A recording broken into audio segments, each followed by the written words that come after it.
Hey guys, welcome back. We're still doing the November 2016 question paper. In this question, we're going to be looking at a question on inventories, which is question 5 of the paper. We're going to be looking at the inventory valuations. So let us start with 5.1, and then after that, we'll do 5.2. And at the end of this lesson, you should be able to understand what FIFO is, what weighted average method is, and also what specific identification is. If you don't, you can also look at some of the other videos that you have made already to make sure that you just keep practicing so that you get better at this and you become faster. Without wasting any more time, let's jump straight into it. Matrix traders sell 3 different types of laptops. They sell the Lexus, the Granite, and Vision. They use periodic system and specific identification method to value stock. And then the first question there, it says, explain the following valuation method. FIFO, which is first in, first out, and also specific identification.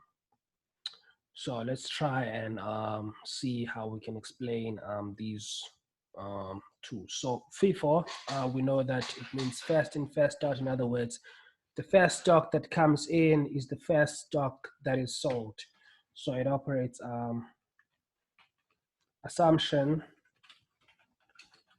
is that the stock bought first will be the stock that gets sold first. So obviously an assumption, I mean, if you're measuring sweets on a FIFO method, well, how do you know which one came in at what time? It would be difficult to tell.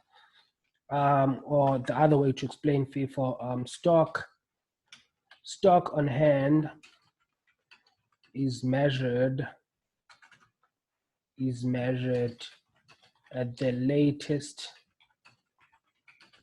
cost prices. So if you have stock on hand, in order to measure that stock on hand, you would use the latest cost prices that you've had to incur in order to value that stock, as opposed to specifically identifying where that specific stock was bought and apply that actual cost that was paid, but rather you just use the latest cost prices available.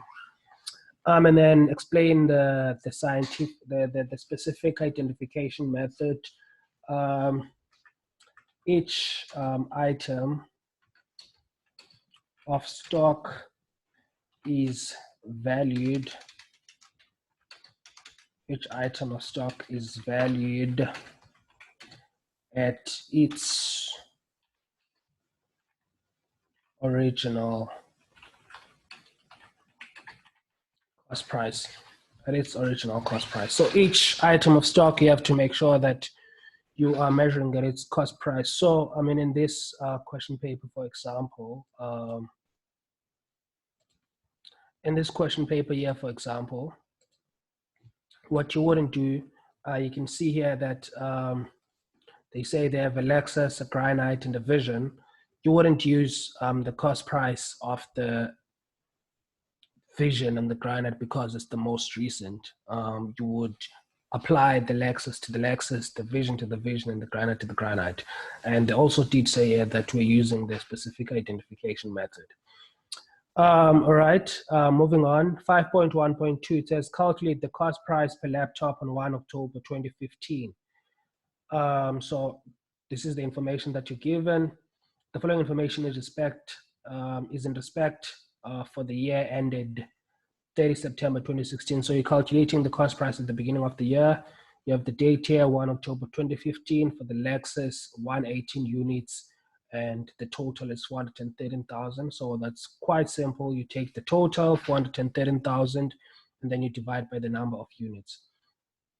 So you will say 413,000 divided by 118 units, and then you'll get a cost price of 3,500. 3,500. That was straightforward and easy. And then the following question, it says, calculate the value of closing stock on the 30th of September 2016. All right, let's see. So this is the information that you give in here. So you can see you have the Lexus, and then there was no other Lexus that was bought, and then 118 Lexuses were bought. So 100 minus 18, 118 minus 118, we sold all that we had, and so we have no stock of the Lexus. And then we have the Granite Vision. The Granite Vision, obviously, we had no stock at the beginning of the year. We bought 410, we sold 356. So the amount of stock left is 410 minus 356. And then the Vision, 630, we returned 20 units. So minus 20, that's 610, and then minus 502. And then we'd apply the cost prices accordingly. So let us start. So the way I'll do this, I'll just say, so you're gonna start with the Lexus, right? So you're gonna say the Lexus, we have, let's do this. We have 118 units minus 118 that were sold. And then we'd multiply that by the 3,500 cost price.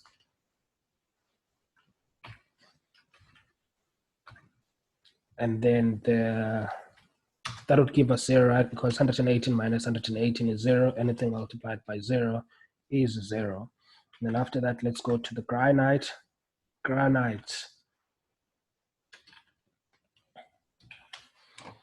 So with the Granite, obviously we have 410 minus 356, and then multiply by the cost price of 3,750. So the Granite, we're gonna go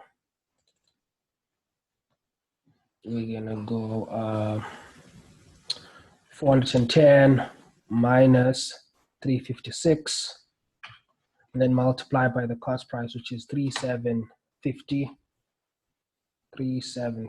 and then we close the bracket. And then the amount would be 202,500. And then lastly, it's the Vision.